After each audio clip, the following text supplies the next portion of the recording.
दोनों के पास कौन सा है, 32 बिट है 64? दोनों के पास 64 है ना, बस फिर तो टेंशन नहीं, वो लगे रहें तो उसको ऐसे 64 बिट। और फजल रहमान तुम्हारे पास क्या है, फजल रहमान 64 है और आपके पास 32 है, तुम्हारे पास क्या है 64 बिट है। उधर ही रखते रहो, चंदा जमा हो रहा है। बिस्मिल्लाह। अच्छा जी, बिस्मिल्लाह। मैंने हम अपनी क्लास स्टार्ट करते हैं, वीडियो स्टार्ट कर दी मैंने।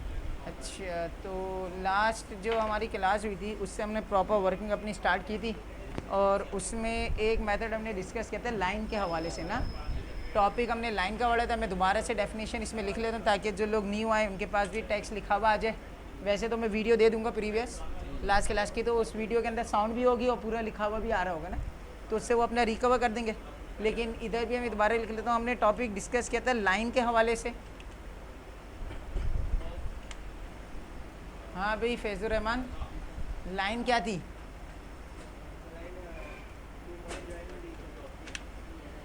हाँ छपाई कह सकते हैं, मसला नहीं है, इसको लेफ्ट नहीं है ना।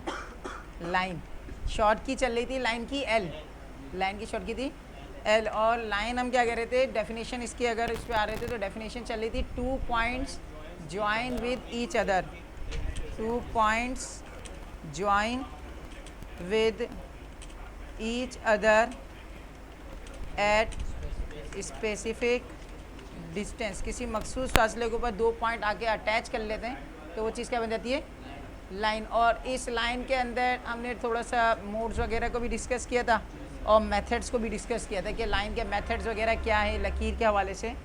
और थोड़ा सा इंटरफेस भी पढ़ा था हमने कि भाई ये जो ऑब्जेक्ट है ये कहलाता है यूसीएस आइकन। ये क्या कहलाता है, यूसीएस आइकन, यानी कि यूज़र कोऑर्डिनेट सिस्टम आइकन। ये बेसिकली मूव कर रहा होता है, ये क्या कर रहा होता है, आपके पार्ट के साथ साथ मूव कर रहा होता है। मैं चाहता हूँ ये ऑब्जेक्ट मेरे ऑब्जेक्ट के साथ मूव ना करे, ये चीज़ क्या होता है, लॉक लग जाए। इस ऑब्जेक्ट को मैं क्या कर दूँ, लॉक लग जाए। तो इसका नाम जो था वो था यूसीएस आइकन, नाम चल रहा था इसका यूसीएस आइकन, यानी कि यूज़र कोऑर्डिनेट सिस्टम आइकॉन। अब इस ऑब्जेक्ट को लॉक करने के लिए आप यूसीएस आइकॉन लिख के इंटर करेंगे, जैसे यूसीएस आइकॉन लिखा है आप इसको लिख के इंटर करेंगे और नेक्स्ट लाइन पे आप एन लिख के इंटर कर देंगे, एन लिख के इंटर कर देंगे। एन किस चीज़ के लिए होगा वो अभी आप इधर टाइप करेंगे तो आपको आइडिया हो जाएगा। मैं यहाँ पे लिखता हूँ यूसीएस आइकॉन और ऑटोकैड में लाजमी नहीं है मैं कमांड लाइन पे आके क्लिक करूँगा तो वहीं पे वो टाइप हो रहा होगा, ऐसा नहीं है। मैं कहीं पे भी लिखूँगा टेक्स्ट ऑटोमेटिक कमांड लाइन पे ही लिख रहा होगा। UCS icon, user coordinate system icon, आपने ये लिख के इंटर किया है। जैसे ही मैं इंटर करूँगा ऑप्शंस खुल जाएंगे। ये जो हमने लिखा है ना एन इंटर, एन क्यों दबा रहे हैं, ये ऑप्शन में लिखा हुआ है। जो चीज़ कैपिटल होती है आप वो टाइप करते हो। हम एन लिख रहे हैं, कैपिटल एन किस चीज़ पे लिखा हुआ है, इस जगह लिखा है नो ऑरिजिन। ऑरिजिन होता है आपका स्टार्टिंग पॉइंट, बेस पॉइंट, जहाँ से आप काम कर रहे होते हैं। मैं कह रहा हूँ नो ऑरिजिन, अपने मरकज़ के साथ नहीं रहे, अपने ऑरिजिन के साथ नहीं रहे। अभी जिस जगह पे मौजूद है वहाँ पे नहीं रहे, वो एक लॉक हो जाए। मैं जहाँ पे भी इसको स्मॉल करना चाहूँ, जूम करना चाहूँ, ये अपने ऑब्जेक्ट के साथ साथ मूव ना हो, तो आप कर देते हैं एन इंटर नो ऑरिजिन। या तो एन इंटर कर दें या इस पर नो ऑरिजिन पे क्लिक कर दें, बात एक ही है। मैंने एन लिख के इंटर किया नो ऑरिजिन, अब वो अपने ऑरिजिन से हट गया, फर्स्ट कोऑर्डिनेट पे ये लॉक लग गया। अब मैं इसको कितना भी स्मॉल कर दूँ ना, इससे ज़्यादा स्मॉल नहीं हो रहा। अच्छा, हमने एक चीज़ और डिस्कस की थी लास्ट क्लास में, हाँ, कि ऑटोकैड का जो सबसे बड़ा एडवांटेज है वो ये कि इसमें वर्क स्पेस जो है ना, काम करने की जगह, उसकी कोई लिमिट नहीं है। आप इसमें एक कंट्री से दूसरे कंट्री का मैप बनाओ, कोई मसला नहीं का। मैनुअल वालों को ये बड़ा मसला आता था, वो पहले स्केल बनाते थे कि भाई आया, ऐसा नहीं कि पेज का रेंज ख़त्म हो जाएगी, स्केल बनाते थे फिर काम शुरू करते थे। इसमें क्या हो गया, व्यू रेंज का कोई मसला नहीं है। हाँ, जब आपको प्रिंट निकालना होगा ना तब ये स्केल फैक्टर पूछेगा कि किस पेपर पे किस स्केल पे प्रिंट निकालना है। ड्राइंग बनाते हुए कोई मसला नहीं आएगा। तो वर्क स्पेस का कोई मसला नहीं है। अब मैं इसको जूम इन कर रहा हूँ, व्हील को अप एंड डाउन करने से जूम इन जूम आउट का काम होता है, इससे ज़्यादा स्मॉल नहीं हो रहा।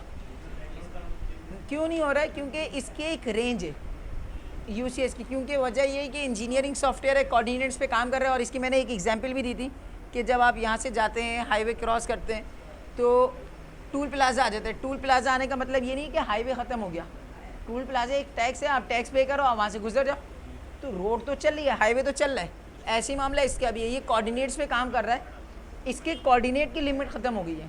इसके पास ऐसा नहीं है कि काम नहीं कर सकते, काम कर सकते, आगे और शहर हैं, आपको उस टैक्स पे करके वहाँ से गुजरना है। तो वहाँ पे हमारे पास एक कमांड यूज़ हो रही थी, रीजनरेट कर देना, रिफ़्रेश कर देना, कंप्यूटर को रिफ़्रेश कर देना। RE इसकी शॉर्ट की थी, RE फॉर रिफ़्रेश या रीजनरेट। जब ऐसी कंडीशन आ जाती है कि आपका ऑब्जेक्ट इससे ज़्यादा स्मॉल नहीं हो रहा होता, तो हम इसको रीजनरेट करके रिफ़्रेश करके इसके व्यू रेंज को लार्ज कर लेते हैं। जैसे एक कंट्री से दूसरे कंट्री जा रहे हैं, आपको वीज़े की रिक्वायरमेंट है, एक शहर से दूसरे शहर जा रहे हैं, टूल प्लाजा आएगा, उसके मसाइल आएंगे। इसी तरह एक कोऑर्डिनेट से दूसरे कोऑर्डिनेट पे जा रहे हैं, आप ड्राइंग के अंदर कोऑर्डिनेट्स चल रहे होते हैं, एक कोऑर्डिनेट से दूसरे कोऑर्डिनेट में जा रहे हैं, तो उस चीज़ के लिए हमें रीजनरेट करना पड़ता है। RE लिख के आप इंटर करें, रीजनरेशन मोड। अब मैं अगर इस्तेमाल करूँगा इससे ज़्यादा इस्तेमाल हो गया, यानी कि अब इसको समझ लो आप हैदराबाद तक की इजाज़त मिल गई। आपने अगेन रीजनरेट कर दिया, फिर इसको और दूर की इजाज़त मिल गई, फिर रीजनरेट कर दिया और तो जितना आपके पास ड्राइंग हो ना, आप उसके हिसाब से इसको रीजनरेट कर करके अपने व्यू रेंज को इतना लार्ज कर सकते हैं। और व्हील पे डबल क्लिक करने से क्या होता है, फिट टू स्क्रीन, आपका ऑब्जेक्ट स्क्रीन के सामने आ जाता है। जो भी ऑब्जेक्ट है वो स्क्रीन के सामने आ जाएगा। मैंने कहा अब इसके अलावा एक चीज़ हमने और डिस्कस की थी, वो डिस्कस की थी लाइन के मेथड्स, कि लाइन मुझे लगानी है। एक सवाल भी मैंने पूछा था कि आप लोगों का पेपर कॉपी है और एक लाइन लगानी है, तो क्या क्या सवाल जहन में आ रहे हैं। तो दो चीज़ें आई थी कि डायरेक्शन और डिस्टेंस, ये मामला एक आया था। ये वाले मेथड को हमने नाम दिया था मेथड्स ऑफ लाइन। इसमें इस मेथड को हमने नाम दिया था डायरेक्ट मेथड, याद है, डायरेक्ट मेथड। और डायरेक्ट मेथड जो होता है वो बेस कर रहा था, इट्स बेस्ड ऑन टू, या इट्स बेस्ड ऑन लिख दें, सिर्फ वैल्यू नहीं लिखें आप, क्या क्या चीज़ों पे बेस कर रहा था, डायरेक्शन और डिस्टेंस। डायरेक्शन और डिस्टेंस, ये दो चीज़ों पे ये डिपेंड कर रहा था। यानी कि अगर मुझे कोई शख्स डायरेक्शन और डिस्टेंस दे देता है, तो मैं ईज़िली लाइन को ड्रॉ कर सकता हूँ, किसी भी किस्म की हो, मैं लाइन को ड्रॉ कर सकता हूँ। यहाँ पे हमने एक दो ड्राइंग के ऊपर भी काम किया था, और जो लाइन है उसकी शॉर्ट की चल रही थी L, आप डायरेक्ट L लिख के इंटर भी कर सकते हैं, लाइन की कमांड में आ सकते हैं। कमांड लाइन को लाजमी रीड कीजिएगा, क्योंकि कमांड लाइन आपसे कम्युनिकेशन कर रही होती है, बातचीत कर रही होती है। आप जो भी चीज़ पुट करोगे वो आगे से हिंट देगा करना क्या है। आपने L लिख के इंटर किया, कमांड में दाखिल हो गए, इसने फ़ौरन से सजेशन दे दिया आपको कि लाइन स्पेसिफाई फर्स्ट पॉइंट। कहीं पे भी आप पहला पॉइंट बता दो कहाँ से काम स्टार्ट करना है, आपने कहीं पे भी क्लिक कर दिया, कोई इशू नहीं है। फिर पूछ रहा है स्पेसिफाई नेक्स्ट पॉइंट, मैंने नेक्स्ट पॉइंट दे दिया, फिर नेक्स्ट पॉइंट, तो ये काम करते रहेगा, नेक्स्ट पॉइंट का पूछते रहेगा, काम करते रहेगा। लेकिन आपके मतलब का काम इस पर अभी नहीं हो रहा, आपको कोई पर्टिकुलर शेप दिल जाती है, उस पर काम करना है। मैं कमांड से भरा है, स्केप से इस पार्ट को आपने सेलेक्ट किया, विंडो बना के फर्स्ट क्लिक, माउस से लेके आए सेकंड क्लिक, जैसे आम सॉफ्टवेयर के अंदर आप सिलेक्शन कर रहे होते हैं, और डिलीट का बटन दबा दिया, तो वो चीज़ क्या हो गई, डिलीट हो गई। हम बात कर रहे हैं किसी पर्टिकुलर शेप के ऊपर, मिसाल के तौर पे एक ड्राइंग खोल लेता हूँ। अच्छा, आप लोगों के पास मैं एक वीडियो भी देख रहा हूँ, हाउ टू इंस्टॉल ऑटोकैड, तो उस वीडियो के अंदर पूरा इंस्टॉल करने का तरीका और क्रैक करने का तरीका भी है, तो उससे भी देख लेना। क्रैक का मतलब है जाली की, जाली की चाबी ना। हमारे यहाँ क्योंकि पाकिस्तान माशाल्लाह सरगना है ना हर चीज़ में, ऐसी चीज़ों में, तो हम लोग, हमारे यहाँ कंपनीज़ हैं जो क्रैक बनाती हैं, जाली की बनाती हैं। बाहर आप कोई भी सॉफ्टवेयर लेते हैं ना, उसका लाइसेंस परचेज़ करना पड़ता है। हमारे यहाँ पायरेटेड वर्जन होते हैं 30 दिन चलने वाले, तो हम लोग इसमें जाली की चाबी लगा के ना उसको परमानेंट कर देते हैं कि जब तक विंडो करप्ट नहीं होगी आप इसको चलाते रहो, तो वो क्रैक कहलाता है ना। वो बेसिकली खुद भी वो एक वायरस है, टॉर्जन वायरस कहलाता है वो क्रैक जो है, लेकिन वो कंपनीज़ बना रही है बाकायदा। हमारे 3 कंट्रीज़ के अंदर है, इंडिया, बांग्लादेश और पाकिस्तान, बस इन 3 कंट्रीज़ में। बाकी आप पूरी दुनिया में कहीं पे भी जाएंगे आपको लाइसेंस परचेज़ करना पड़ेगा। तो हम लोग क्रैक डाल के जाली चाबी लगा के आप अपना काम चला लेते हैं। तो यहाँ पे हम आ जाते हैं इसके ऊपर डायरेक्ट मेथड के ऊपर। तो हमारे पास डायरेक्ट मेथड बेस कर रहे थे 2 चीज़ों पे, डायरेक्शन के ऊपर और डिस्टेंस के ऊपर। आपने कहा मिसाल के तौर पे मेरे पास इधर एक ड्राइंग है, यहाँ पे एक ड्राइंग खोल लेता हूँ मैं। इस ड्राइंग के अंदर हमने एक आध ड्राइंग के ऊपर काम किया था, जैसे मिसाल के तौर पे ये पार्ट बना हुआ है, मैंने कहा इस पार्ट में मुझे काम करना है, इस पार्ट में आ रहा हूँ तो ये शेप एक बनी हुई है, लार्ज कर लें, ये एक शेप बनी हुई है। यहाँ पे जो लाइन है ना वो स्ट्रेट है, या तो वर्टिकल कंडीशन में आ रही है या हॉरिजॉन्टल फॉर्म में आ रही है, डायगोनल में नहीं चल रही, किसी एंगल के ऊपर काम नहीं हो रहा, स्ट्रेट फॉर्म में काम हो रहा है। मुझे इस शेप को ड्रॉ करना है, यहीं पे आ गए हम ऑटोकैड के अंदर, क्योंकि मेथड हमारा ऑटोकैड के हवाले से चल रहा है, और ऑटोकैड के अंदर लाइन की मदद से ये शेप बनेगी। लाइन की शॉर्ट की जाती है L, L inter for line, या फिर यहाँ से आप आ जाएं ड्रॉ बार में, सबसे पहला ऑप्शन है लाइन, आप यहाँ से लाइन ले लें। लाइन पूछता है स्पेसिफाई फर्स्ट पॉइंट, कोई भी पहला पॉइंट बताए कहाँ से वर्किंग स्टार्ट करनी है। आपने कहा ये मेरा पहला पॉइंट है, फर्स्ट पॉइंट देने के बाद इसने फ़ौरन सवाल चेंज कर दिया, स्पेसिफाई नेक्स्ट पॉइंट। अब मैं जो डायरेक्शन दे रहा हूँ ना, इसको सिंथ बता रहा हूँ कि क्या करना है, वो मैं दूंगा माउस की मदद से, डायरेक्शन में दूंगा माउस की मदद से। तो यहाँ पे लिखा हुआ है डायरेक्शन, ये आएगा डायरेक्शन बाय माउस। और दूसरी चीज़ जो डिस्टेंस है वो अगर मैं माउस से दे दूंगा तो वो बन जाएगा फ्री हैंड, जबकि मुझे एक पर्टिकुलर डिस्टेंस दिया है भाई 75 यूनिट, अभी कुछ भी, अभी हमारा यूनिट से कोई लिंक नहीं है, क्योंकि यहाँ पे कोई यूनिट नहीं लिखा, ना फिट का निशान लगा है, ना इंच का निशान लगा है, ना सीएम लिखा है, ना एमएम लिखा है, कोई यूनिट नहीं लिखा।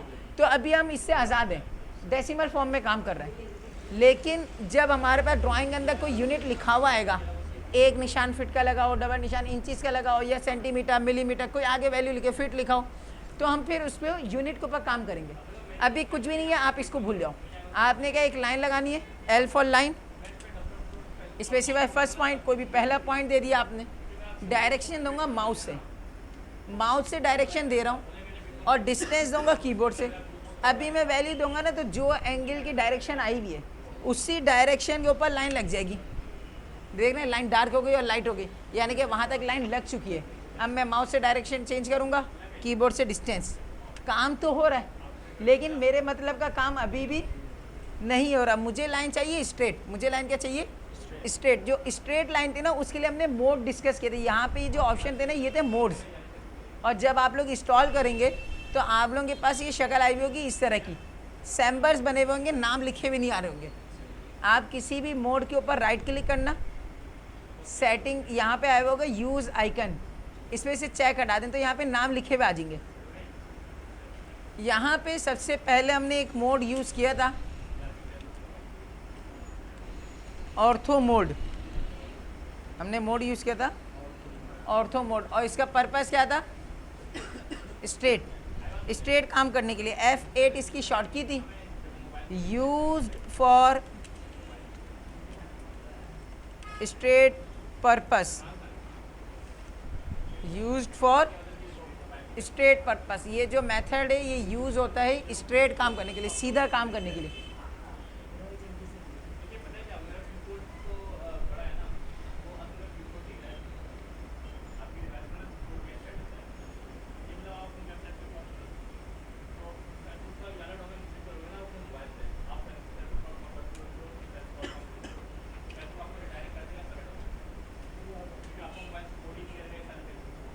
Use for straight purpose. अब इस कैटेगरी के अंदर आने के बाद जब मैं लाइन की कमांड में आ रहा हूँ, ये लाइन मेरा जो है पूरा 360 डिग्री पे काम कर रहा है, मैं चाह रहा हूँ स्ट्रेट हो जाए, तो मैं क्या करूँगा, ऑर्थो मोड यूज़ करूँगा। अब दोनों चीज़ें, या तो मैं इधर ऑर्थो पे आगे क्लिक कर दूँ या F8 प्रेस कर दूँ, बात वही है, मैंने F8 प्रेस किया, और ये इधर से F8 नहीं दबाना है, फंक्शन की वाला F8 है। F1 से लेके F12 तक जो चल रहे होते हैं ये होते हैं फंक्शन कीज़, इसमें से F8 आप प्रेस करेंगे तो ये क्या हो गया, ऑर्थो ऑन। ऑर्थो ऑन हुआ, लाइन देखें ऑटोमेटिक स्ट्रेट हो गई, वर्टिकल फॉर्म में आ रही है। आप माउस से डायरेक्शन चेंज करें हॉरिजॉन्टल, तो ये काम करेगी सिर्फ इसी फॉर्म में, वर्टिकल या हॉरिजॉन्टल, दो चीज़ों में काम करेगी लाइन। आपने क्या स्ट्रेट हो गई है, सिंपल मुझे माउस से डायरेक्शन देनी है, कीबोर्ड से डिस्टेंस देना है 75, इंटर, लाइन लगी हुई आ गई। माउस से डायरेक्शन देनी है, कीबोर्ड से डिस्टेंस, माउस से डायरेक्शन, कीबोर्ड से डिस्टेंस 25, अच्छा यहाँ पे भी देखें, एक चीज़ और मैंने बताई थी, एक इदारा है हमारे पास ISO, इंटरनेशनल स्टैंडर्ड ऑर्गेनाइजेशन, या हर चीज़ के ना स्टैंडर्ड्स मुतय्यन करता है। तो उन्होंने बायलॉज के हिसाब से कहा था कि आप ड्राइंग में ऐसी डायमेंशन दो जहाँ से बंदा ईजिली डायमेंशन को कैलकुलेट कर सके। यहाँ पे अब जैसे 25 वाले ये इजाफी दी हुई है, एक्स्ट्रा डायमेंशन है, अगर ये नहीं देते तब भी आपका काम निकल जाता है, क्योंकि आपको पता है वर्टिकल लाइन कितनी चली है 75 की, और वर्टिकल लाइन ब्रेक कितने हिस्सों में हुई है, 3 हिस्सों में, 1 2 3, 3 स्टेजेस हैं। अगर मैं 75 को 3 हिस्सों में डिवाइड करूँगा तो ऑटोमेटिक डिस्टेंस क्या हो रहेगा 25। तो ये वैल्यू देने की ज़रूरत नहीं है। हाँ, अगर ये यहाँ पे 35 लिख देते या 45 लिख देते, वैल्यू चेंज होती, तब एक चीज़ समझ आ रहा होता रीज़न कि आप टोटल वैल्यू में से उस वैल्यू को माइनस कर दें, फिर जो वैल्यू है आप उसका मीन निकाल लें, यानी कि उसको 2 हिस्सों में डिवाइड कर दें तो आपको एक वैल्यू आ जाएगी। लेकिन जब इक्वली वैल्यू चलिए ना तो डायमेंशन देने की ज़रूरत नहीं है, दे दो कोई मसला नहीं है, पाकिस्तानी चल जाता है। लेकिन रूल्स आपको पता होना चाहिए कि रूल्स के हिसाब से आप नहीं दोगे तब भी वो काम निकल जाएगा। तो आपने कहा ये डिस्टेंस चल रहा है 25, फिर ऊपर 25 तो 25 का डिस्टेंस चल रहा है आपके पास, यहीं पे आ गया। मैं आपने कहा माउस से डायरेक्शन, कीबोर्ड से डिस्टेंस, सिंपल 2 चीज़ों पे बेस कर रहे हैं। सबसे ज़्यादा यूज़ होने वाला मेथड भी यही है लाइन का, direction distance, direction distance, direction distance, direction distance. Clear है? कभी कभार ऐसा होता है इंसान है, गलती हो जाती है, आप लाइन लगा रहे थे, आपने कहा 75, यहाँ पे है 75, यहाँ पे गलती से आपका क्या हो गया 35 हो गया, 25 की वजह क्या हो गया 35 हो गया। अब मुझे ये दोबारा 25 चाहिए था, तो आप कमांड में रहते हुए अंडू कर दें, कमांड में रहते हुए अंडू कर दें। अंडू 2 तरीके से कर सकते हैं, एक तो कंट्रोल Z वाला प्रोसीजर जो तमाम सॉफ्टवेयर में ही चल रहा होता है, क्योंकि वो विंडो की प्रोग्रामिंग है, कंट्रोल Z अंडू, आप प्रीवियस पॉइंट पे आ जाएंगे। गलती से क्या हो गया था 35, एक तो ये तरीका था अंडू वाला। दूसरा तरीका क्या है, आप इसके ऑप्शंस को रीड करें। जिस कमांड में मैं काम कर रहा हूँ उस कमांड में नीचे ऑप्शंस आए हुए, ऑप्शन में भी लिखा हुआ है अंडू, और अंडू के लिए कैपिटल क्या लिखा है U, कैपिटल क्या लिखा है U। अब तो लेटेस्ट वर्जन में इन्होंने एडवांटेज कर दिया, उसका कलर भी चेंज कर दिया है, ब्लू लिखा हुआ आ गया ना, ओल्ड वर्जन में वो ब्लैक ही था, तो बंदे को फोकस करना पड़ता था, हाँ भी कैपिटल है, ये स्मॉल लिखा हुआ है, जो कैपिटल होता था वो टाइप करते थे। अब तो आप आसानी याद रख लो, जो कलर चेंज है बस वो टाइप करना है। कलर चेंज किसका हुआ हुआ है, यू का हुआ हुआ है अंडू के लिए, आपने यू लिख के एंटर किया, अंडू, दोबारा प्रीवियस पॉइंट पे आ गए, आप जिस जगह पे थे वहीं पे आ गए। आपने सिंपल डायरेक्शन दिए, distance, direction distance, direction distance, direction distance, direction distance. एक मसला और आया हुआ है नीचे ऑप्शन के अंदर, किलोस, एक और ऑप्शन आया हुआ है, किलोस क्या कह रहा है C, किलोस पे क्या लिखा है C। किलोस क्या कहते हैं, जहाँ से लूप स्टार्ट हुआ है तो वहीं पे लूप को क्लोज कर देगा, C फॉर क्लोज। जहाँ से वर्किंग स्टार्ट हुई थी वहीं पे वर्किंग क्या होगी, क्लोज होगी जाके।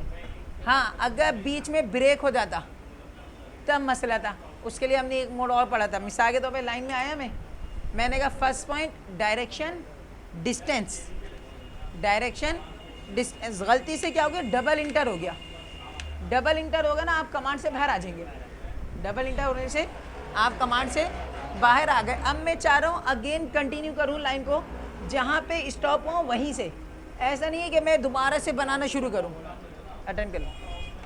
तो मैं क्या चाह रहा हूँ, जहाँ से मेरा वर्किंग स्टॉप हुई है वहीं से मैं क्या करूँ, उसको स्टार्ट कर दूँ। तो आप लाइन की कमांड में तो आ जाओगे, क्योंकि मुझे लाइन लगानी है। क्या पूछ रहा है, फर्स्ट पॉइंट, आप इसके पास आ रहे हैं फर्स्ट पॉइंट देने के लिए। अब मैं कितना भी जूम कर लूँ ना, एक्यूरेसी नहीं आएगी, व्हील को मैं कितना भी ऊपर कर दूँ एक्यूरेसी नहीं आएगी। और कंप्यूटर होने का फ़ायदा यही है कि एक्यूरेसी देता है, अगर एक्यूरेसी नहीं दे रहा फिर तो आपका कोई फ़ायदा थोड़ी है इसका।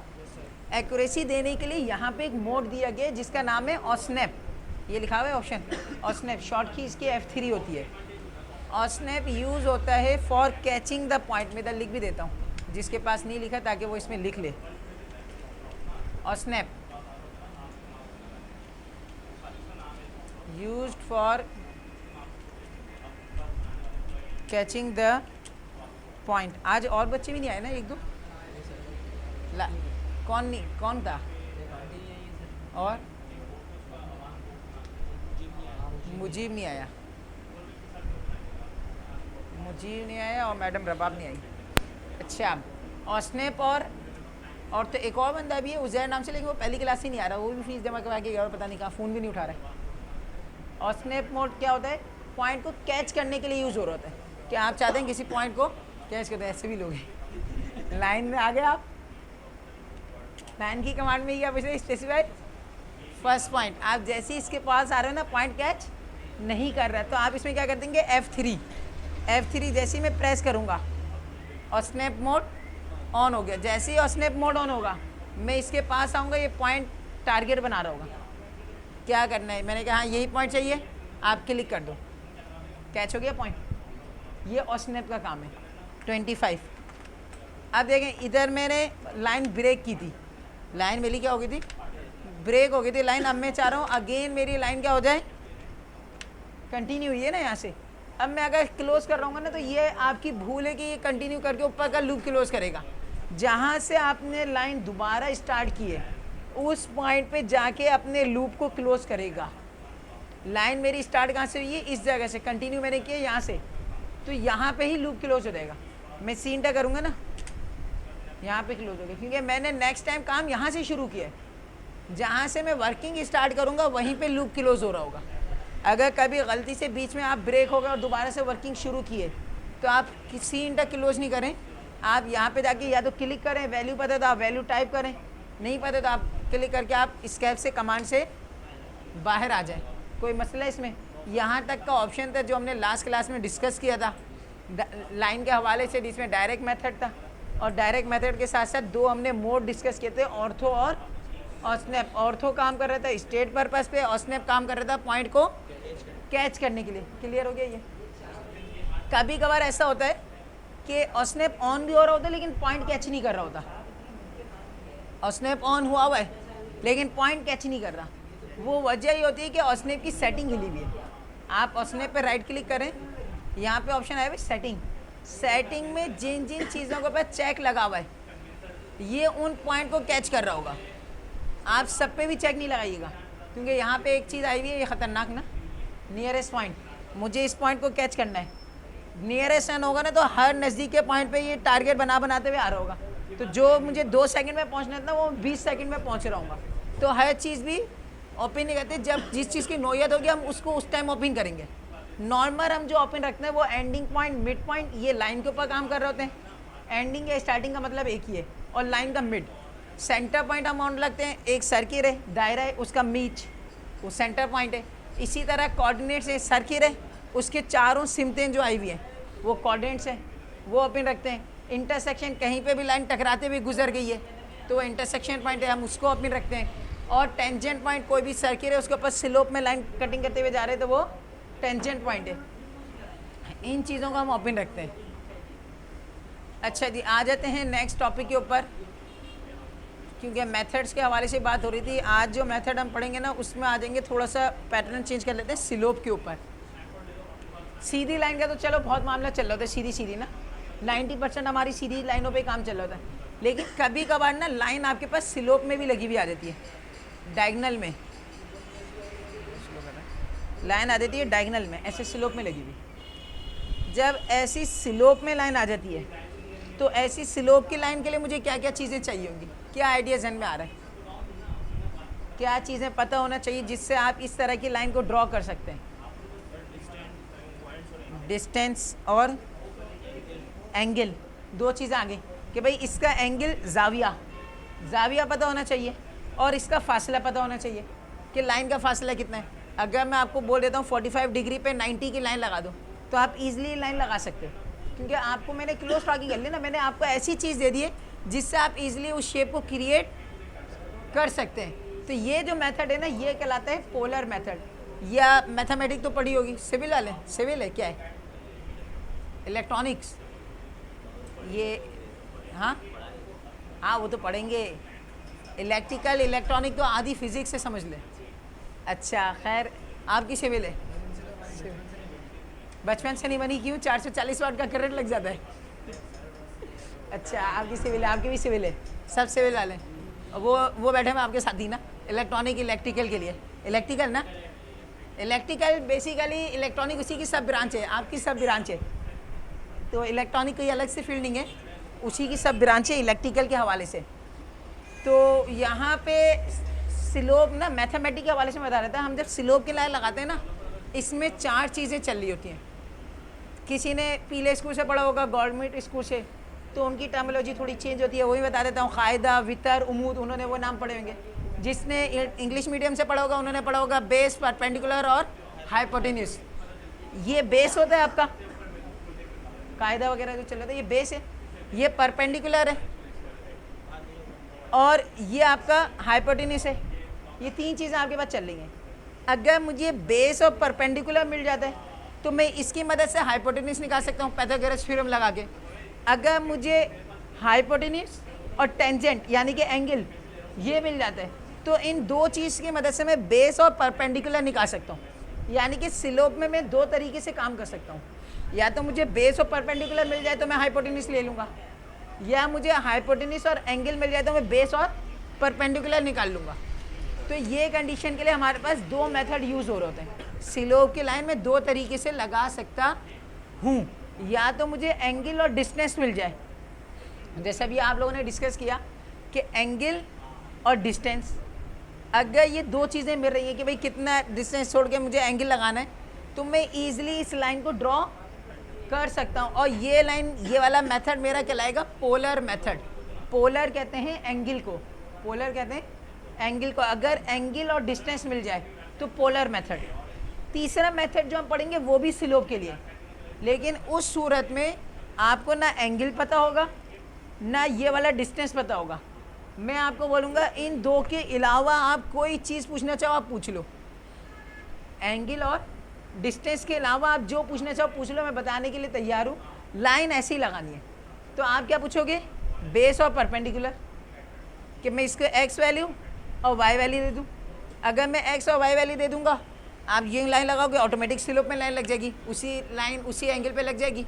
तो 2 तरीके से हम इस तरह की लाइन को यूज़ करेंगे। अभी जो हम मेथड पढ़ रहे हैं ना वो मेथड कहलाता है polar method. Polar method, polar कहते हैं एंगल, डिग्री, जाविया इसको कहते हैं। और ये भी बेस कर रहा होगा 2 चीज़ों पे, डिस्टेंस एंड एंगल। डिस्टेंस और एंगल, ये भी इन 2 चीज़ों पे बेस कर रहा है।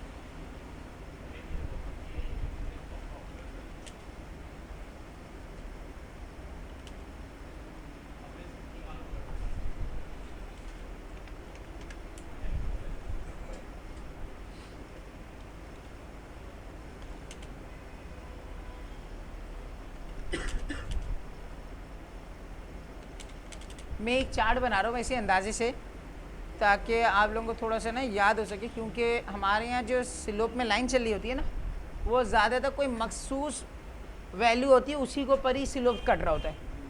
ज़्यादातर जो हमारा स्लोप चल रहा होता है ना, जाविया जो आ रहा होता है किसी मखसूस डिग्री के ऊपर आ रहा होता है, जिसमें जो रेशियो हमारा चल रहा होता है ना वो चल रहा होता है 45 के हवाले से। रेशियो हमारा चल रहा होता है 45 के हवाले से। तो मैं 45 के ही हवाले से एक चार्ट आपके सामने बना रहा था। ये चार्ट आप लोग याद भी कर लेना, इजी है, कोई इतना मुश्किल नहीं है। अगर ये याद होगा तो काम बड़ा आसान हो जाएगा। ये मेरी 0 डिग्री है जो राइट हैंड साइड पे आई हुई है, जो मेरे टॉप पे आती है ये 90 डिग्री हो जाती है, जो लेफ़्ट हैंड साइड पे जा रही है वो 180 डिग्री हो जाएगा। और अगर मैं अपने बॉटम की साइड पे आता हूँ, पाँव की डायरेक्शन की साइड पे आया रहेगा 270 डिग्री, और ये 360, 0 और 360 इक्वल होते हैं। इन दोनों के बीच में जो डिग्री आ रही है वो 45 की है, इन दोनों के बीच में जो डिग्री आ रही है वो 135 की है। यहाँ पे मैं आ रहा हूँ तो ये 225 है, और यहाँ पे ये आ रही है 315। अभी तक जॉब किसी ने की है एक फर्म के अंदर, या जॉब कर रहे हैं? आप कर रहे हैं, आप कर रहे हो? नहीं की, कभी की है? अभी तक नहीं की, कहीं की है? नहीं, किसी भी किस्म की काम किया है कहीं पे? जॉब की है? जॉब की है? अच्छा, नानी जी ने भी की होगी। जॉब के अंदर ना एम्प्लॉयज़ को ना एक चीज़ की बड़ी जल्दी होती है, हाँ दानिश भाई, आपकी फील्ड एक ही चीज़ की जल्दी होती है, अकाउंटिंग के अंदर किस चीज़ की जरूरत होती है? इंक्रीमेंट की। क्या है इंक्रीमेंट कब लगेगा ना, एक चीज़ की बड़ी जल्दी चल रही होती है कि इंक्रीमेंट कब लग रहा है। तो इसमें बेसिकली क्या हुआ है, इंक्रीमेंट लगा है, हर एंगल में 45 डिग्री का इंक्रीमेंट चल रहा है। 0 पे इंक्रीमेंट लगा 45, फिर 45 में 45 का इंक्रीमेंट लगा तो 90, फिर 45 का इंक्रीमेंट लगा 135। तो इधर इत्तेफाक से वो एंगल्स हैं जो 45 के टेबल से डिवाइड हो जाएंगे। और 90% जो हम स्लोप काट रहे होते हैं ना, आपने वर्ड सुना होगा शैम्फर, कभी वर्ड सुना है नहीं? इंजीनियरिंग के अंदर बड़ा यूज़ होता है एक वर्ड शैम्फर, या बेविल का वर्ड सुना होगा। शैम्फर का सुना होगा, बेविल कम सुनते हैं लोग ना। शैम्फर होते हैं 45 डिग्री। जैसे ये चीज़ मैं यहाँ से यूँ काट रहा हूँ ना, ये लकड़ी काट देता हूँ तो ये शैम्फर, मिसाल के तौर पर वो देखें वो कॉर्नर कटिंग हुआ हुआ है, कॉर्नर जो है ना वो शैम्फर काटा गया कि भाई ये चीज़ ना डैमेज ना हो, और हो सकता है आपका हाथ सॉफ्ट है तो हाथ डैमेज हो जाएगा, तो हम यहाँ पे स्लोप काट देते हैं। तो ये जो स्लोप कटिंग हो रही है ना, ये शैम्फर कहलाता है। अगर ये 45 डिग्री बना रहा है, अगर ये 45 डिग्री से कम है या ज़्यादा है तो फिर वो बेविल में आ जाएगा। वो किस में आ जाएगा? बेविल की टर्मोलॉजी के अंदर आ जाएगा। यहाँ पे हम जितना भी काम कर रहे हैं ये सब क्या है? शैम्फर के हवाले से, स्लोप कटिंग के हवाले से। तो स्लोप कटिंग ज़्यादातर हमारे पास चल रही थी 45 डिग्री के ऊपर। तो यहाँ पे ये जो रेशियो चल रहा है ना, ये 45 के हवाले से चल रहा है। मैंने कहा मुझे एक सब पार्ट बनाना है जो 45 के टेबल में क्या हो जाएगा, कट जाएगा, 45 के टेबल से वो चीज़ रिमूव हो जाएगी। तो उस कंडीशन के अंदर ये किसकी चल रही है? USB आई, ये वाली USB ये किसकी है? डेटा किसका है? ये खाली है, USB है। और ये H वाली ये किसके है? तुम लोगों को नहीं पता होगा ना, क्योंकि वजह ये कि दोनों ही खाली है। चल इसको होने दो, फिर दोनों की निकालेंगे, वरना ये ना हो कि वो निकल जाए। अच्छा, स्लोप में लाइन लगानी है, आप लाइन की कमांड में आए। फर्स्ट पॉइंट क्या है? डायरेक्शन। लाइन क्या चल रही है? एंगल में काम चल रहा है। मैंने कहा ऑर्थो मोड करूँगा तो लाइन स्ट्रेट हो जाएगी, जबकि मुझे लाइन क्या चाहिए? 45 डिग्री पे स्लोप पे चाहिए। यहाँ पे पोलर के नाम से भी एक मोड दिया हुआ है, बीच में लगा हुआ है पोलर, और इस पोलर मोड की शॉर्ट की होती है F10।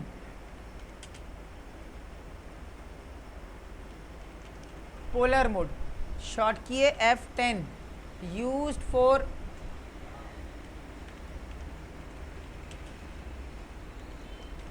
Angular lines. एंगल के अंदर किसी डायरेक्शन के ऊपर काम करना होता है तो हम पोलर मोड यूज करते हैं।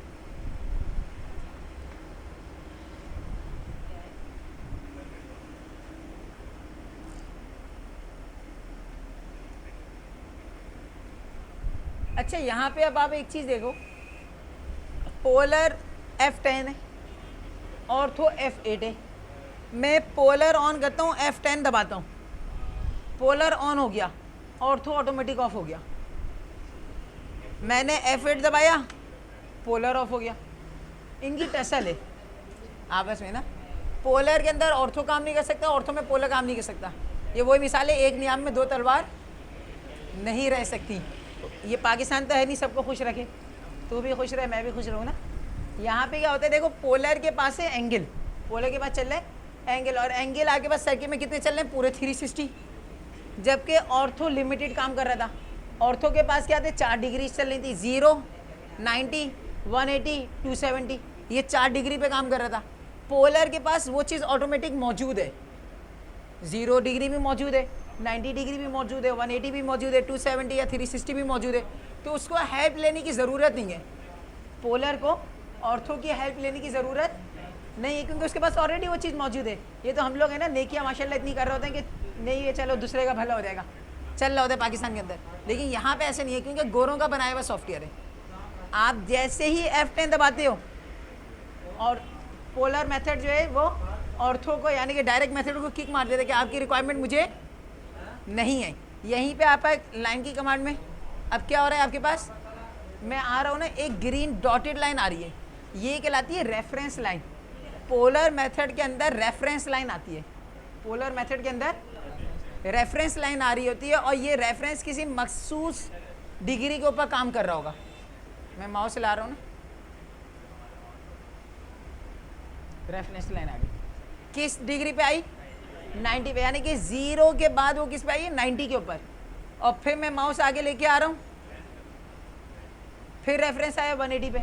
मैंने कहा जब ये 90 के इंक्रीमेंट में काम करते हुए आ रहा है तो मेरे तो किसी काम का नहीं है, ये काम तो ऑर्थो भी कर रहा था, और ऑर्थो तो मेरा टाइम सेविंग के साथ कर रहा था, जल्दी कर रहा था, मुझे इतना ज़्यादा घूमना भी नहीं पड़ रहा था कि हर जगह लेके जाऊँ। वो डायरेक्ट में यूँ कर रहा था और डायरेक्ट स्ट्रेट हो रहा था, तो मेरा टाइम तो ऑर्थो सेव कर रहा था। हम पोलर जब यूज़ करते हैं जब आपको पता होता है कि एंगल मेरा ऐसा है जो 90 के अलावा है और एक टेबल से डिवाइड हो जाएगा। जैसे अभी हमने इधर चार्ट बनाया ना, इसमें 45 चल रहा है, इस तरह का रेफरेंस होता है तो एक रीज़न समझ आ रहा होता।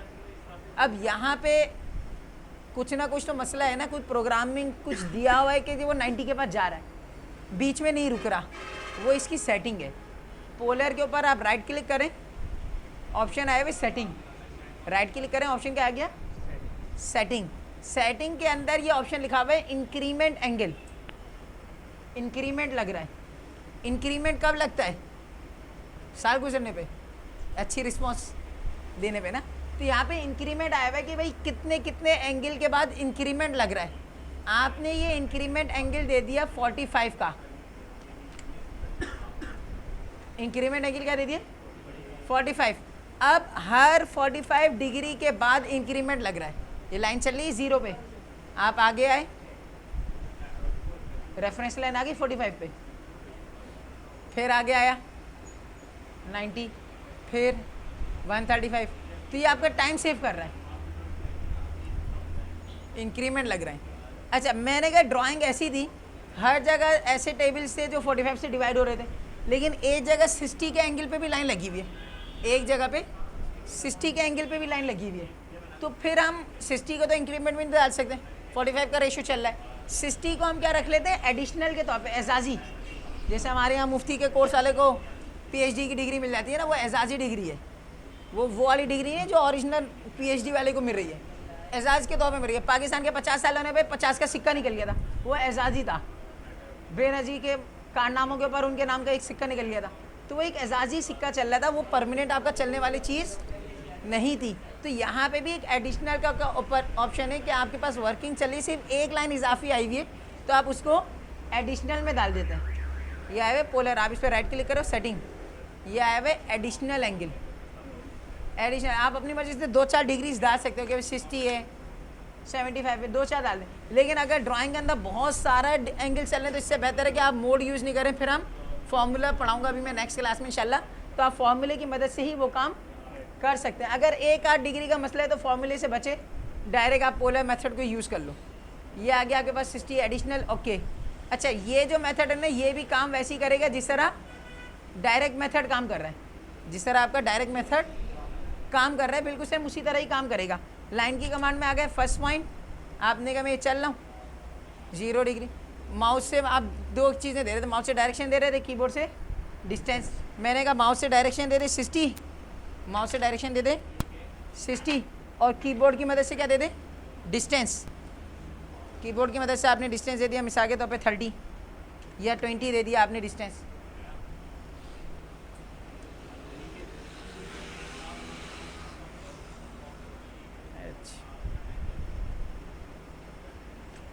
आपके पास 32 है H, और ये I वाली ये आपकी USB है 64 है ना, I में 64 और H में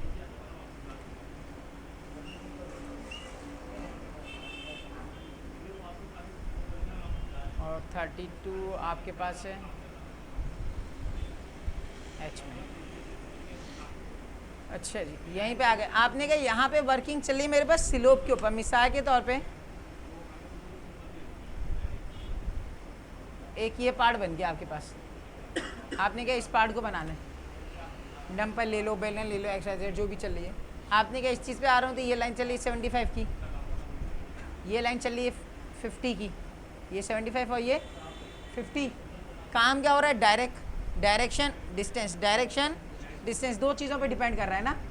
यहीं पे आ गए आप, आपने कहा L inter for line, L inter for line, line क्या पूछ रहा है, स्पेसिफाई फर्स्ट पॉइंट, कोई भी पहला पॉइंट दिया, direction by the help of mouse, mouse से डायरेक्शन दे दिए, कीबोर्ड से डिस्टेंस दे दिया 75, माउस से डायरेक्शन दिए, कीबोर्ड से डिस्टेंस दे दिया 50। अब मैंने कहा अब जो लाइन आ रही है ना वो स्लोप में, और जो स्लोप की लाइन है ना इसमें पोलर का बेसिकली एक फार्मूला लिखा हुआ है, @ डिस्टेंस एंगल का निशान एंगल, ये एक फार्मूला है स्लोप लगाने के लिए। ये डिस्टेंस है पहली वैल्यू, और एंगल के निशान के बाद जो चीज़ आ रही है वो क्या है, एंगल। वो क्या चल रहा है, एंगल। लेकिन एंगल कभी भी डिपेंड नहीं कीजिएगा, एंगल आप ये समझिएगा वो ऐसा एंगल है जो उस टेबल से डिवाइड हो रहा है, क्योंकि अभी आप ऊपर से आ रहे हैं। जब मैं ऊपर से आ रहा हूँ ना तो मैं यहाँ पे खड़ा था, यहाँ से मैं नीचे आ रहा हूँ तो ये आ रहा है 270 डिग्री, और इसके बाद में 45 का इंक्रीमेंट लगा तो 315 डिग्री हो रहा है। ये क्या हो रहा है, 315 डिग्री हो रहा है, जबकि इधर क्या लिखा हुआ है 45 डिग्री। तो वो ऐसे नहीं चला था, वो डिपेंड कर रहा होता है आपकी सिचुएशन पे, आपने रीड कहाँ से शुरू किया है। मैं यहाँ से ड्राइंग रीड कर रहा होता, इस जगह पहुँचता है तो ये हो जाता है 135 डिग्री, तो ड्राइंग के ऊपर चल रहा है।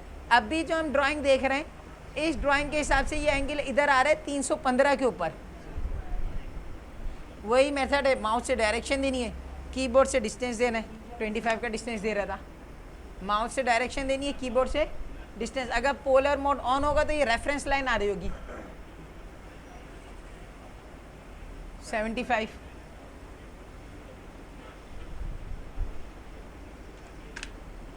Direction distance. शुरू की क्लासें थोड़ी सी छोटी छोटी रख रहा हूँ ताकि आप लोग अपने पास इंस्टॉल कर लेना। इंजीनियरिंग सॉफ्टवेयर प्रैक्टिस बहुत ज़रूरी है। आप लोग 1-2 क्लासों में कोशिश करो अपने पास, मैं आज बैकअप दे दूँगा सबको, आप लोग जाके उसको इंस्टॉल कर लें। वीडियो भी आ जाएगी कि किस तरह इंस्टॉल करना है, उससे देख के आप इंस्टॉल कर लेंगे। और तब भी कोई मसला हो तो मुझे मैसेज वगैरह ड्रॉप कर दीजिएगा, मैं आप लोगों को रिप्लाई दे दूँगा उसके ऊपर भी। C for close. नंबर अगर नहीं है मेरा 0313277837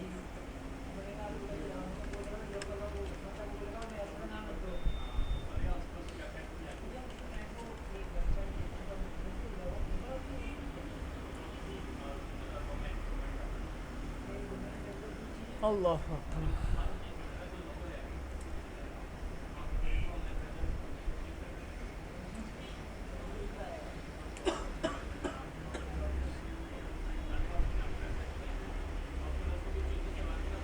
हाउ टू इंस्टॉल ऑटोकैड, ये वीडियो भी ले जाएं आप लोग।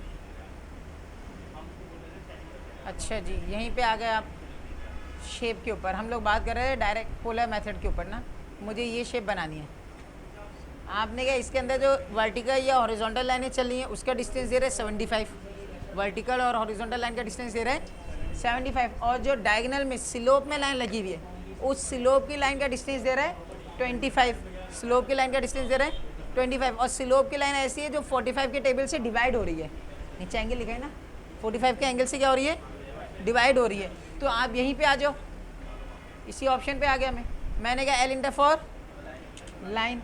फर्स्ट पॉइंट, माउस से आपने डायरेक्शन दी है, कीबोर्ड से डिस्टेंस। अभी ये मेथड पूरा नहीं हुआ है, नेक्स्ट क्लास में दोबारा पढ़ना है मेथड, उसमें दूसरी तरीके से पढ़ना है, उसमें हम फार्मूला पढ़ेंगे। अभी तो हम सिर्फ मोड पे काम कर रहे हैं। पोलर मेथड 2 तरीके से काम करते हैं। ये जो लाइन का टॉपिक है ना, इसको हल्का नहीं समझना। लाइन सबसे अहम चीज़ है। स्टार्टिंग की लाइन से इसलिए होता है कि लाइन जो है ना, ABCD लिखोगे तब भी लाइन लगाना पड़ेगी, अलिफ बे पे ते लिखो तब भी लाइन लगाना पड़ेगी, 1 2 3 4 लिखो तब भी स्टार्टिंग लाइन से हो रही है ना। ये लाइन बहुत डिटेल में जाता है। आज के तो हमारे इंजीनियरिंग को लाइन का मतलब नहीं पता होता। लाइन का अगर बोल के डिफाइन करते हो, लाइन को डिफाइन नहीं कर सकते। लाइन के अंदर बहुत डिटेल है। 25 या कोई भी चीज़ मुश्किल नहीं है, मैं बताऊँ हर चीज़ हो सकती है। बस थोड़ा सा आपको अपने माइंड पे जोर देना होता है। इंसान का माइंड अल्लाह ने दिया है ना, हम लोग यूज़ नहीं करते। C फॉर क्लोज, आप हर चीज़ पिक कर सकते हो। ये सिर्फ हम लोगों के दिमाग में होता है कि यार ये चीज़ मुश्किल होगी, हम नहीं कर सकेंगे। सब चीज़ें हो जाती हैं, फोकस करना पड़ता है थोड़ा सा, बस समझ गए क्या है। तो आपके पास ये था पोलर का एक मेथड, पोलर बाय मोड। इसका नाम है पोलर बाय मोड। ये हमने लिखा ना पोलर मोड, ये है पोलर बाय मोड। अभी इंशाल्लाह नेक्स्ट क्लास जो होगी, अब परसों एक दिन छोड़ के क्लास है ना, परसों जो क्लास है उसमें हम पढ़ेंगे पोलर बाय फार्मूला और कार्टिशियन। बादाम बादाम खा के आ जाना, थोड़ा सा खुश सब्जेक्ट है ये। 1-2 क्लासें थोड़ी सी खुश है, क्योंकि असल में पता है सिविल वालों के लिए तो बुनियाद भी यही है। वजह ये इनको काम करना होता है ब्रिजेस के ऊपर। और ब्रिजेस में टोटली काम चल रहा होगा कोऑर्डिनेट्स के अंदर। लास्ट क्लास में जो हम काम करेंगे एक्स और वाई वैल्यू के ऊपर, इसके ऊपर काम कर रहा होगा, बिल्डिंग वगैरह के हवाले से भी, ब्रिजेस के हवाले से भी, डैम के हवाले से भी। तो शुरू की क्लास है एक क्लास, उसके बाद इंशाल्लाह इंटरेस्ट डेवलप हो जाएगा। बस जो लास्ट क्लास होगी ना हमारी, नेक्स्ट क्लास जो होगी, उसमें थोड़ा सा आप अपना माइंड मेकअप करके आना कि थोड़ा बोरियत वाला, लेकिन कोशिश होगी इंशाल्लाह मैं उसको बोरियत से हटा के इंटरेस्ट बना दूँ चुटकुले से, लेकिन प्रैक्टिस करनी होगी ना जी। पोलर बाय मोड और polar by formula, next class में इंशाल्लाह हम पढ़ेंगे पोलर बाय फॉर्मूला।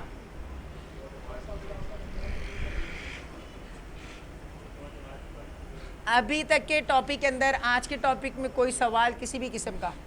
क्लास मैंने छोटी रखी है, वैसे तो 7:15 7:30 तक का टाइम है, मैंने इसको 15-20 मिनट शॉर्ट रखा है आज क्लास को, इसी वजह से कि आप लोगों के पास जो है ना पहले इंस्टॉल हो जाए ना प्रैक्टिस के हवाले से, क्योंकि अगर प्रैक्टिस नहीं होगी ना वो फिर बेकार हो जाएगा। प्रैक्टिस मस्ट है। तो कोई भी किसी भी किस्म का सवाल अभी के टॉपिक के हवाले से, कोई भी लास्ट क्लास के हवाले से भी कुछ पूछना चाहे तो। लास्ट क्लास में हमने इंटरफेस पढ़ा था, इंटरफेस के अंदर मेरे ख्याल में ये क्या नाम है आपका, अब्दुर्रहमान, आपने नहीं पढ़ा था। ये जो ऊपर वाली बार है ना ये कहलाती है टाइटल बार, टाइटल बार के नीचे वाली बार कहलाती है मेन्यू बार, और मेन्यू बार में इंडिविजुअल अगर हम एक एक चीज़ का नाम लेते हैं तो वो कहलाता है टैब। इसके नीचे अगर हम आते हैं तो ये कहलाती है स्टैंडर्ड बार, लेयर्स बार, प्रॉपर्टीज़ बार। ये हम लोग काम करते रहेंगे, सब याद हो जाएंगे आहिस्ता आहिस्ता। ये आगे आगे बाद ड्रॉ बार, ये आगे मॉडिफाई बार। ये जो ब्लैक स्क्रीन है ये कहलाती है वर्क स्पेस, काम करने की जगह है। ये जो मूवमेंट कर रहा है ये कहलाता है क्रॉस हेयर। आम सॉफ्टवेयर में कर्सर कहलाता है, लेकिन ऑटोकैड या इंजीनियरिंग सॉफ्टवेयर में कहलाता है क्रॉस हेयर। इसी तरह ये एक ऑप्शन आया हुआ है, इसका नाम अभी हमने पढ़ा UCS icon, user coordinate system icon. इसके अलावा ये जो बार है ये कहलाती है कमांड लाइन या कम्युनिकेशन बार, बातचीत कर रही होती है ये आपसे। इसकी शॉर्ट की है कंट्रोल 9, कंट्रोल 9 से ऑन होगी, कंट्रोल 9 से ये चीज़ ऑफ हो जाएगी। इसके नीचे अगर आप आएंगे तो ये मोड्स हैं, मुख्तलिफ मोड है, मुख्तलिफ पर्पस में हम लोग इसको यूज़ करेंगे। हाँ, अगर आपको इतना हजम हो गया है कि आपको पता है कि भाई मैं ये चीज़ करूँगा इसके आगे रिप्लाई ही आएगा, तो आप कर सकते हैं काम। हम लोग बाज़ औक़ात कंट्रोल 0 करते हैं, क्लीन स्क्रीन, सब चीज़ों को ऑफ करके काम कर रहे होते हैं प्रोफेशनल तरीके के अंदर, सब चीज़ें हाइड करके, क्योंकि शॉर्ट की सब चीज़ें याद हुई भी होती हैं, आप उससे काम कर रहे होते हैं। हाँ, क्या पूछ रहे थे दानिश भाई? ये क्या है, मॉडल के ऊपर आप ड्राइंग्स बनाते हैं। जब भी कोई शेप, कोई भी ड्राइंग बनाएंगे हम किस में बनाएंगे, मॉडल के ऊपर। और जब हम प्रिंटिंग का मामला आएगा, प्रिंट निकालना होगा, तब हम आएंगे लेआउट के ऊपर। हम यहाँ पे कंपनी का पूरा टाइटल ब्लॉक, कंपनी का लोगो, उसका शेड्यूलिंग वगैरह सब बनाएंगे और फिर अपनी ड्राइंग को उसमें कॉल करके फिर प्रिंट निकालेंगे। पाकिस्तानी है 90% तो मॉडल पे भी प्रिंट निकाल देते हैं, लेकिन उसूलन तरीके से के हिसाब से मॉडल पे ड्राइंग बनेगी, लेआउट पे प्रिंट निकलेगा। और सबसे नीचे वाली बार है टास्क बार। हाँ, सबसे लास्ट वाला जो टॉपिक चल रहा है वो क्या है, टास्क बार। क्लियर है, कोई मसला है इसमें? तो यहाँ तक ये चीज़ चल रही थी या ये सबको देना रुहेब? कैड कहलाता है कंप्यूटर एडिट डिज़ाइनिंग, में इधर लिख लेता हूँ, इसका पूरा नाम है ऑटोकैड। गूगल पे वैसे कैड लिखेंगे ना तो कैड के नाम से तो बहुत सारे सॉफ्टवेयर आ जाएंगे। इसका प्रॉपर नाम क्या है, ऑटोकैड। ऑटो है automatic, automatic computer edit designing या ड्राफ्टिंग, ये इसकी एब्रिविएशन है, कंप्यूटर एडिट डिज़ाइनिंग और ड्राफ्टिंग। यार हमारे यहाँ माशाल्लाह से अलमिया ये कि किसी एक चीज़ पे काम हो रहा होता है। आप अपने माइंड से कोई डिज़ाइन बना लेते हो तो आपके पास वसाइल नहीं होते उसको इम्प्लीमेंट करने के, उस पार्ट को बना के लेके आने के, या पार्ट हम लोग बाहर से मंगवा लेते हैं उसको देख के उसकी ड्राइंग बना रहे होते हैं। हमारे मुल्क में ज़्यादातर रिवर्स इंजीनियरिंग पे काम हो रहा है। अपना डिज़ाइन हमारा नहीं है, चोरी किया हुआ डिज़ाइन है। बाहर की चीज़ें हम उनको देख के उसकी ड्राइंग बना के फिर अपनी कंट्री में उसकी प्रोडक्शन कर रहे हैं। इसको कहते हैं रिवर्स इंजीनियरिंग। कि बाहर से, मिसाल के तौर पे एक जेट था, आपने बाहर से जेट मंगवा लिया, अभी जैसे रशिया का एक जेट था उसकी ड्राइंग बना के, उसकी ड्राइंग क्या हो, वो जेट का पार्ट आ गया आपके पास, नेवी वालों के पास आ गया। अब उन्होंने क्या किया, उस जेट को देख के उसकी ड्राइंग बनाई है, रिवर्स इंजीनियरिंग, अब उसकी मदद से उसकी मैन्युफैक्चरिंग कर रहे हैं, उस पार्ट को बना के। तो ज़्यादातर हमारे पास रिवर्स इंजीनियरिंग हो रही है। ऐसा नहीं हो रहा कि इतने पढ़े लिखे हमारे इंजीनियर बैठे हुए कि वो खुद डिज़ाइन बना रहे हैं और इतनी बड़ी इंडस्ट्रीज़ हमारे पास लगी हुई है कि आप उसका कैम वर्क भी खुद ही कर रहे हो, ऐसा नहीं हो रहा।